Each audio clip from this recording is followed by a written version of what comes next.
Loving yourself may sound simple, but we all know how hard it is. Sometimes it can be a roller coaster ride between being happy with yourself and wishing you could change. There are so many things that affect your image of yourself, and some of them may not be good. Things such as the media set false expectations and ideals. It can be a long journey to accepting this, but it's worth it. We made this video to remind you that you should never give up on loving yourself because you deserve it and you're worth it. So here are 12 things that do not determine your self-worth. Number 1, your achievements. Can you relate to loving yourself so much when something goes well, but the second something goes wrong, your self-worth immediately takes a plunge? Whether it's your grades, your job, or a sport, it's easy to base your self-worth on what you accomplish. But how much you're worth does not depend on your achievements, especially when it comes to competitions. You can't control your competitors, so you don't need to blame yourself when things don't go your way. You are more than just a bullet point list of all of your accomplishments. You're a complex person with a personality, hobbies, and so much more than your achievements. And it all makes you worth it. Number 2, your income and job. Are you second guessing your career? Do you often think of switching your job? While your job plays a big part in your lifestyle, it does not determine your worth. People who have less money aren't lesser than others, like society and the media sometimes portrays.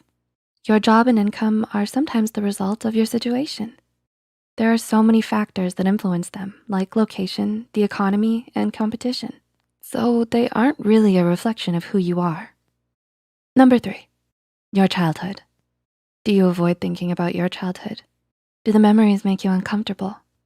Your childhood may shape a lot of things about you, but it does not determine your worth. It's a phase well on its way out, and you mustn't let it overwhelm you. Your rough childhood does not define who you are. After all, you have no control over who your parents are, and you're not responsible for their choices. It may take some time to accept this, but your past does not define you. Number 4, your level of education. Much like your income, your level of education is also the result of so many factors. One of the biggest factors when it comes to deciding whether to go to college and where is how much money your family has. You can't change how much money your family has or the location of the schools you wanna go to. Therefore, you don't need to feel bad if you don't have a higher level of education. It doesn't mean you're less intelligent or worth less than those who do. Number 5, how other people view and treat you. Do you constantly stress about how others see you? Are you constantly trying to live up to their standards? Other people have no way of knowing who you truly are.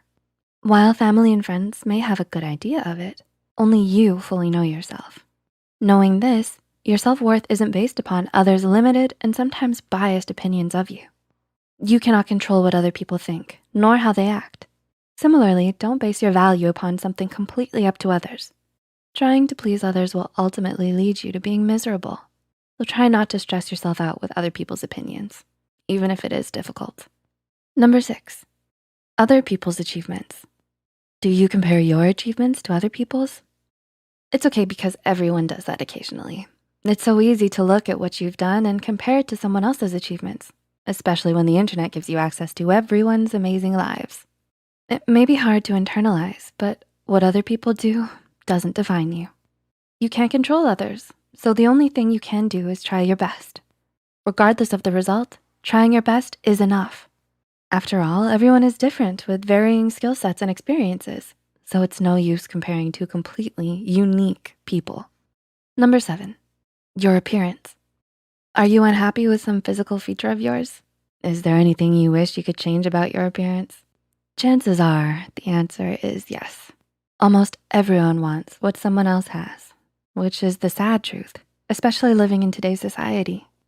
It can be so easy to compare yourself to other people and all the gorgeous models on TV, but try to remember that what you look like doesn't determine how much you're worth.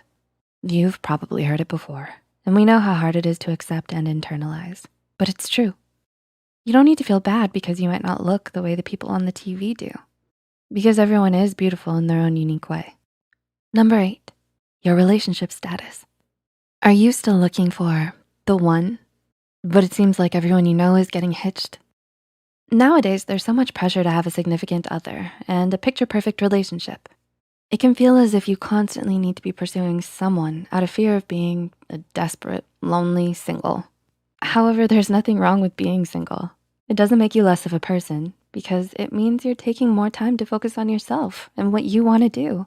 You will only go for it when it feels right. While a relationship may be nice, it's not something you need to have to be valued. 9, the number of friends you have. Do you value quantity over quality when it comes to friends? Or is it difficult for you to keep up with your circle of friends? Having more friends doesn't measure what kind of person you are. If you only have a few, it doesn't mean you're not sociable or kind, but it means you have a specific taste in people, which isn't a bad thing. You're invested in finding friends who understand and care about you. On the other hand, having more friends doesn't mean you're shallow and only interested in popularity.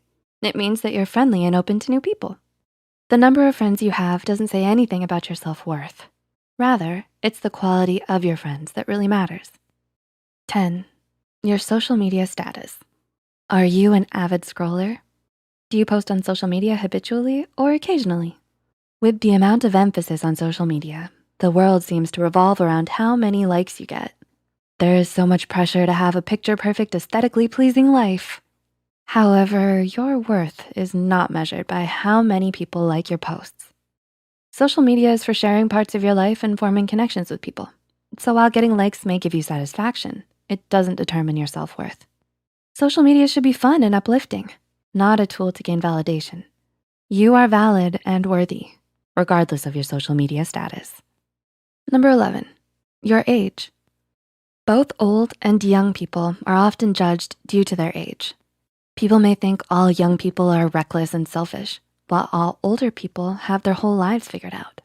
But your age doesn't control your personality, hobbies, likes, dislikes, and so much more. It's not a reflection of who you are, so it doesn't determine your worth. After all, age ain't nothing but a number, right? Number 12, your decision to have children. There's a lot of societal pressure to have children in order to contribute to society. But having children is completely your own decision.